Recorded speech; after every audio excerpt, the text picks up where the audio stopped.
hit windshield in motorcycle. For someone with a big shard of glass protruding from her forehead, this woman looks oddly happy. Well, that's because it's fake. Those are your walking wounded. But aside from the gruesome makeup, everything else going on at this emergency drill is very real. A full-scale practice to prepare for a worst-case scenario. When we're putting up an alternate care site, things are really bad. That's because an alternate care site only goes up during a declared disaster. Can you tell me your name? Usually one big enough to cause mass casualties that could quickly overwhelm existing hospital emergency rooms. Who needs paper tape? Think about Joplin and their tornado, and it wiped out their whole hospital.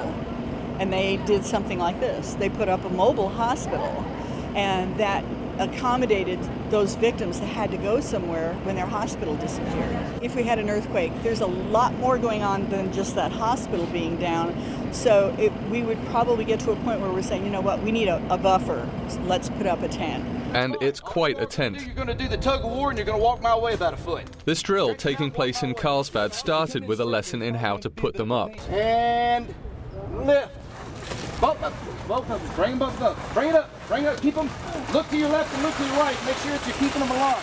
They had assistance from military personnel who used these same tents overseas. You could look in here, and you see the heating elements right there. They're completely air conditioned. They have lights and power to them. We can put anything in it you can put in a hospital. Many groups came together during the drill to practice how they would deal with a very hectic and fluid situation. IV's on the left arm, interosseous on the right.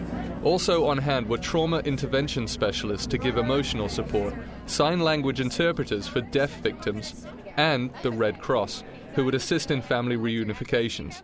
All there to learn how they could quickly and effectively work together.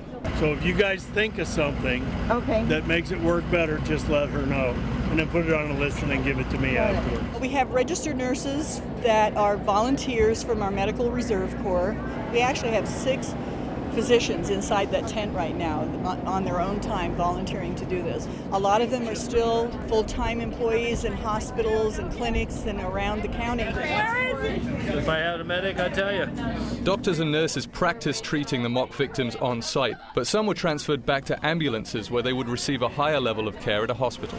That's the best way to find the gaps and the strengths in a plan is to exercise it. We take that plan and we say, we need this many ambulances, we need this many people, what skill sets do we need, what equipment do we need, and how many people do we need to feed? You know, the medical examiner was kind of an insert that we didn't think about, but yeah, we need that. Because although we don't like to think about it, disasters happen, and the region needs to be ready to handle one. In the County News Centre, I'm Dominic Fulgoni.